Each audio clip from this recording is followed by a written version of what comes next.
Olá, pessoal! Então, vamos para a nossa última videoaula, né, ao qual a gente podemos fazer aqui uma recapitulação geral do que a gente viu, né, e mostrar alguns aspectos importantes, isso no contexto prático, né, alguns problemas mais gerais, mais próximos a nós, né, que a ética e a política estão, como podemos dizer, estão engendrados, né, nesse âmbito. Então, o objetivo da nossa disciplina até aqui foi trabalhar alguns aspectos, né, da ética, da moral e da política, sobretudo com base, né, a filosofia antiga, alguns aspectos gerais dos clássicos da antiguidade, mas sobretudo trabalhar um problema, né, filosófico a respeito da moralidade aristotélica, né, até porque, como o próprio nome diz, né, é um seminário, então a gente precisa priorizar, trabalhar um ponto, né, um tema, uma situação, um problema mais especificamente. E, nesse sentido, foi, então, trabalhado o problema da conexão das virtudes, né, em Aristóteles, e em consonância também com algumas relações, né, com outras abordagens, com outros filósofos, e uma breve, uma geral discussão sobre a ressignificação disso, né, no período contemporâneo, alguns filósofos ou comentadores que a gente pode perceber neles esses pontos também. Então, fundamentalmente, o problema da conexão das virtudes era, né, com base na tese de que o homem virtuoso, ao adquirir uma virtude, adquire todas ao mesmo tempo, né, e quais as consequências ao adotar essa tese, e desse modo a gente trabalhou com uma tese contrária, uma tese mais moderada da conexão das virtudes, que diz o contrário, né, que não necessariamente aquele que possui uma virtude possui todas. E aí trabalhamos os aspectos particularistas, né, da ética teleológica, de uma ética teleológica, que é a ética aristotélica, as consequências, as principais características, né, que estão presentes nas situações morais, como experiência, sensibilidade moral, percepção, outros aspectos propriamente, né, mais específicos da sistemática aristotélica, como de virtude, a definição de virtude moral, que ali se encontra outra série de conceitos importantes, como mediedade, disposição de caráter, escolha deliberada, razão, o próprio prudente, e aí nós trabalhamos também o papel da prudência, do prudente e das virtudes morais, né, e explicando essa relação indissociável entre as duas, a gente conseguiu, então, ou se pretendeu, né, conseguir matizar um pouco das teses fortes acerca da conexão das virtudes, muito influenciada pelo estoicismo e por filósofos anteriores a Aristóteles, né, matizar essas teses mais fortes no sentido de atribuir, então, uma doutrina moderada da conexão das virtudes. Pois bem, vimos também a importância, né, desses aspectos, né, para o contexto político. Quando a gente fala política, então, a gente tem, a gente pode pensar de maneira geral, né, de uma maneira mais próxima, mais clara, a grosso modo, que a política é uma forma de organização de uma sociedade, né, que assuntos políticos que vão reger uma determinada sociedade, que trabalha com também, né, junto, muito próximo à ética, com a questão dos comportamentos humanos, e então essa relação indissociável, né? Como eu já havia também dito, os filósofos da antiguidade, sobretudo Platão e Aristóteles, eles acreditam que é de suma importância que esses aspectos da ética sejam considerados no interior da polis, né, antigamente de cidade-estado, para os assuntos concernentes a políticas e às decisões do Estado. Assuntos de ordem em que o cidadão, né, deve se preocupar com as questões práticas do cotidiano de uma determinada sociedade. Então, eles vão dizer também que, na época, né, a gente pode sim fazer uma relação com o contexto atual, é que o ideal seria que esses governantes, né, na época reis, fossem filósofos, né, porque eles dizem que para bem governar, o governante ele tem que saber o que é a virtude, ter conhecimento razoável das coisas, né, ser um intelectual, e ser um homem virtuoso. E embora essa questão de virtuoso e de conhecimento em Platão e Aristóteles sejam distintos, o objetivo ele é o mesmo, né? É necessário então que o governante ele se preocupe com essas questões morais e políticas, que não deixam de ser, né, para as questões de decisões de ordem prática no contexto da sociedade em que ele está regendo. Por isso eu trago algumas citações, né, para corroborar tudo isso que a gente viu, né, para finalizar também a nossa videoaula, não que as discussões elas estejam finalizadas, né, e que elas foram esgotadas filosoficamente dizendo, né, nas tentativas de soluções, mas dar um fechamento para aquilo que a gente pretende aqui, né? Embora essas discussões elas vão perseguir e vocês vão se deparar com outras disciplinas, vocês vão conseguir, e é importante, né, que se consiga fazer uma relação, até mesmo quando vocês estiverem trabalhando, por exemplo, a política no período medieval, a política na modernidade, a política e a ética na contemporaneidade, né, vocês vão perceber, e eu acho que, penso que isso seja uma das coisas mais importantes, né, que a gente consiga, ao ler outros filósofos, outras teorias, fazer uma relação, fazer uma distinção com base naquilo que, por exemplo, a gente viu nessa disciplina.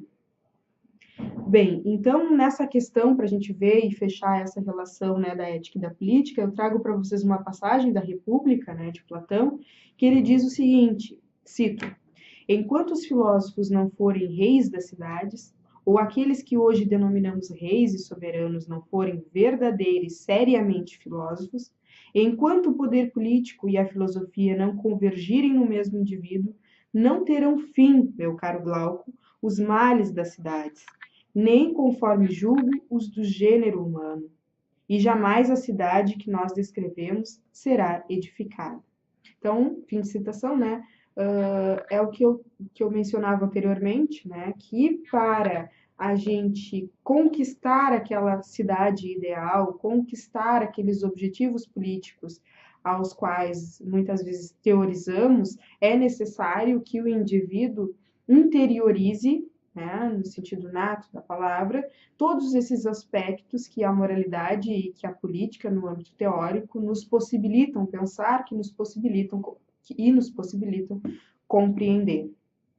Tá? E nesse sentido a gente pode pensar em algumas indagações, né, que são indagações muito próximas a nós, são muito contemporâneas, que foram pensadas já desde a antiguidade e que foram estudadas, investigadas, tentativas de soluções foram pensadas a respeito dessas problematizações, né, desses questionamentos, e que ainda hoje são questionamentos que nos fizemos a todo momento, né? Por exemplo, quem deve governar uma cidade, né? Quem teria aptidão para governar uma cidade? Se nós e quando eu faço essa pergunta, eu não faço no sentido de vocês pensarem em nomes, né? Mas faço na perspectiva de pensar modelos de governantes, né? Como que nós desejaríamos, ainda que, embora que seja difícil, porque isso vai para um âmbito muito subjetivo, né? Muito interno. Eu não tenho como saber, né, a subjetividade, a intencionalidade do sujeito. Mas ainda assim, como que eu posso perceber isso, né?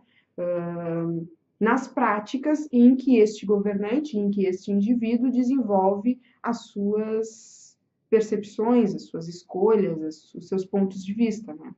Por isso que a gente menciona, eu não voto, eu voto na pessoa.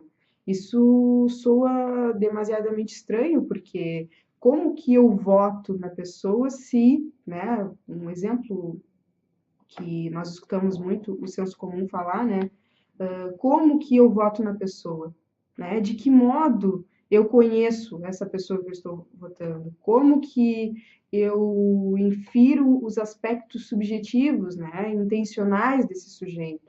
Como que eu vou dar certeza a isso, né?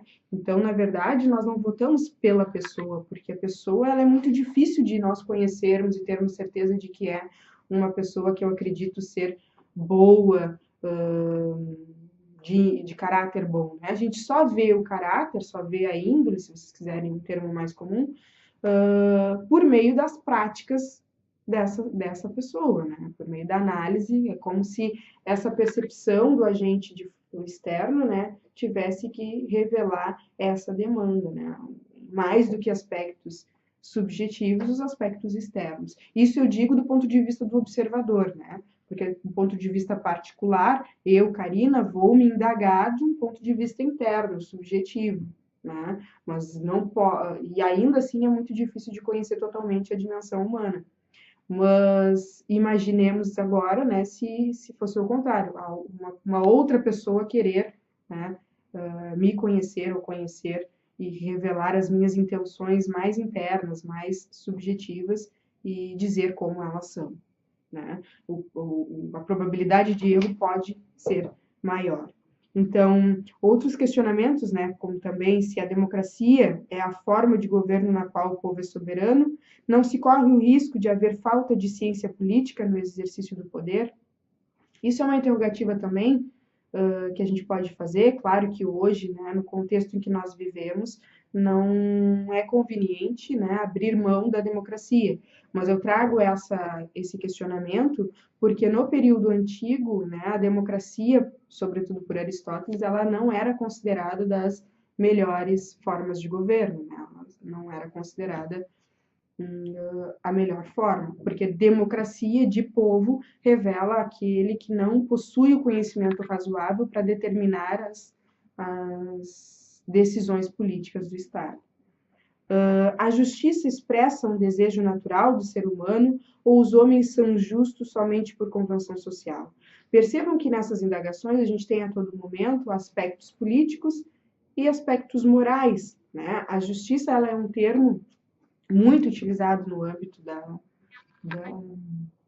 da política, né? O direito, o âmbito do direito, né? Uma ciência social, ele se baseia muito naquilo que diz ser justo, e aí a gente abre com esse termo, né? Um leque muito grande de pensamentos, mas também de problemas, porque daí precisamos, né, tomar uma posição do que entendemos por justiça, né? Se vamos objetivar o conceito, se não, se vamos subjetivar o conceito, se vamos adotar uma doutrina positivista acerca do conceito, justnaturalista do conceito, enfim, né?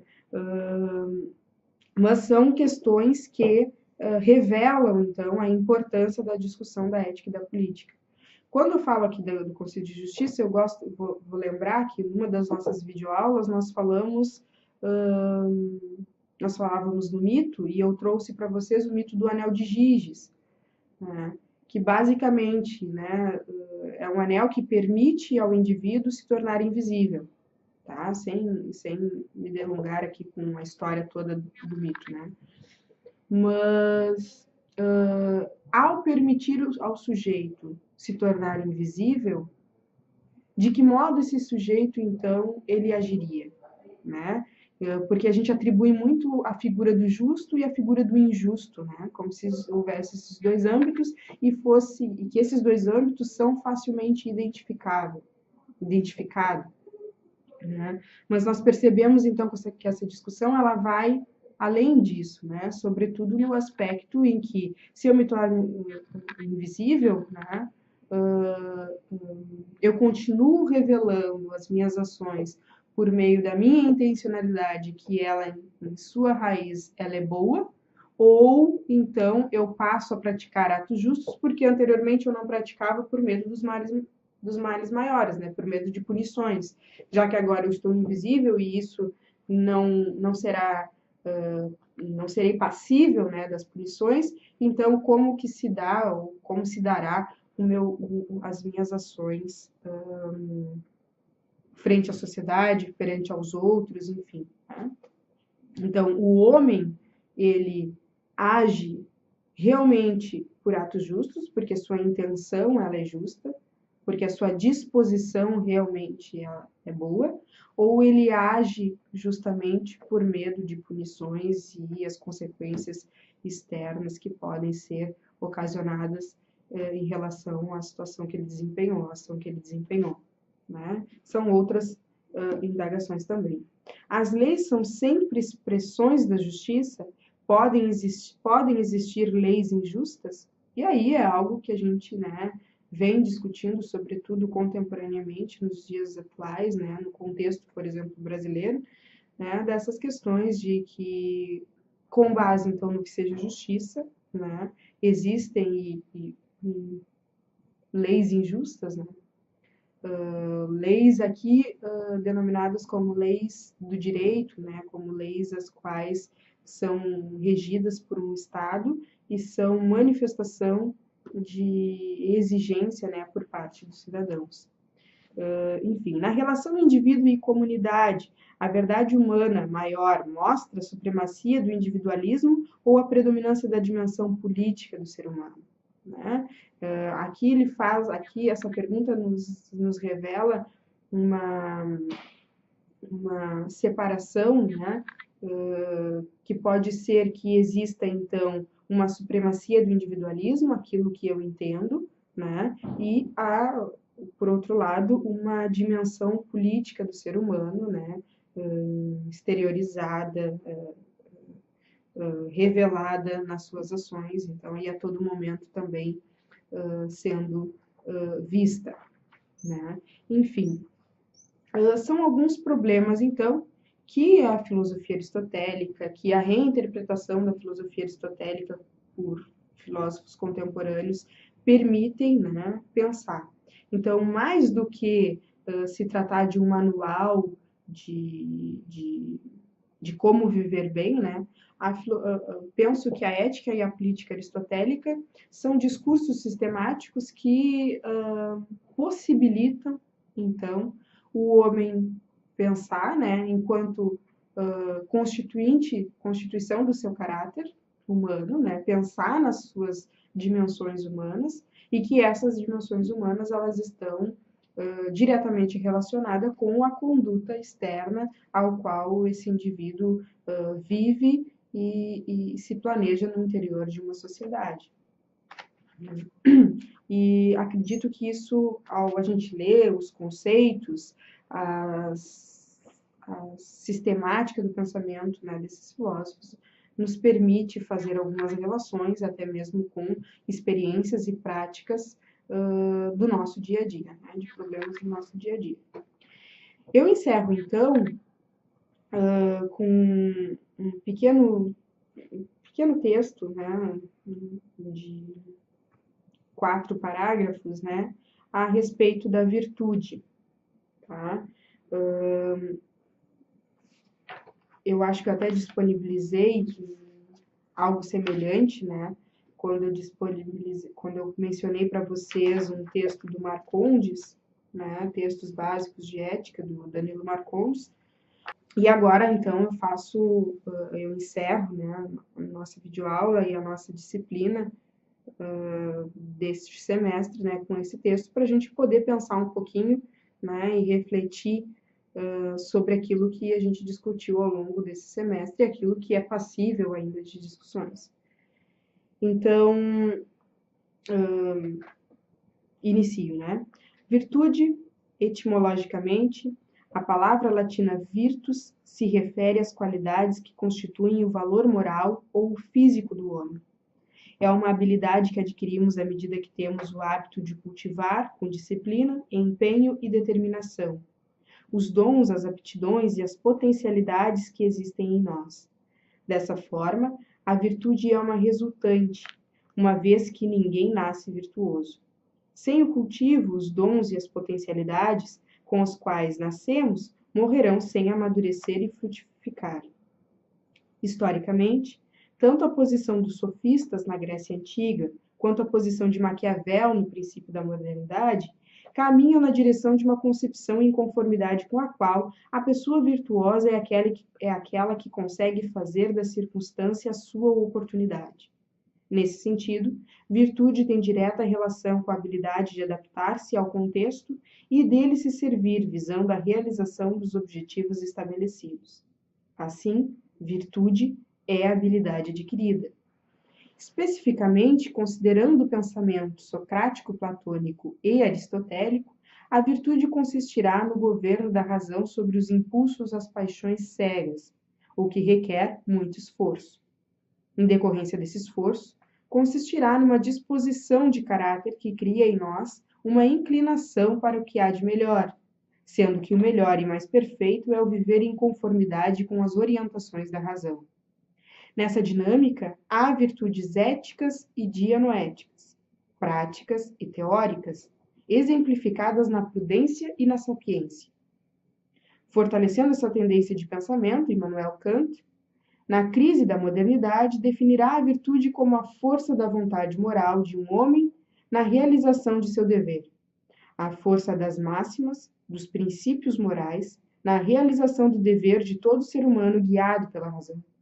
Assim, a virtude tem relação com a interioridade da alma racional que assume o governo de sua vida, assumindo como uma exigência interna a atualização de suas potencialidades, ao buscar a melhor forma possível que sua natureza carrega em si.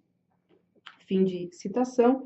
Eu vou disponibilizar esse texto com a referência dele, tá no nosso módulo, ali no módulo 8.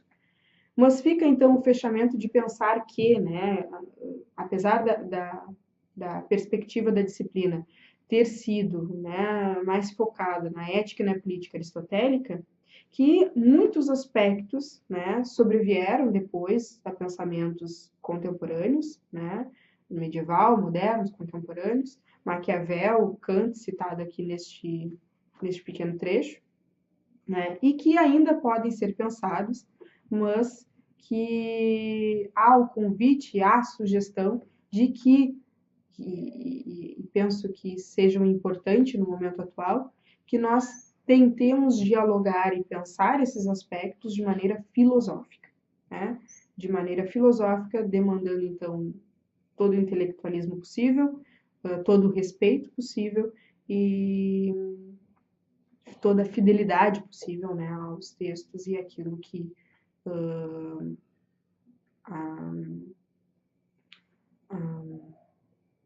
os filósofos nos permitem, né? No mais, eu agradeço a oportunidade de ter participado dessa disciplina junto de vocês, né? Espero que tenham gostado, que tenha servido para algo, assim, que tenha modificado no sentido positivo, né? O percurso de aprendizagem de vocês ao longo desse semestre e ao longo dos que virão, né? Agradeço, então, a participação de todos, agradeço a oportunidade, mais uma vez, de estar aqui e espero vê-los em breve aí nos caminhos da filosofia. Obrigada.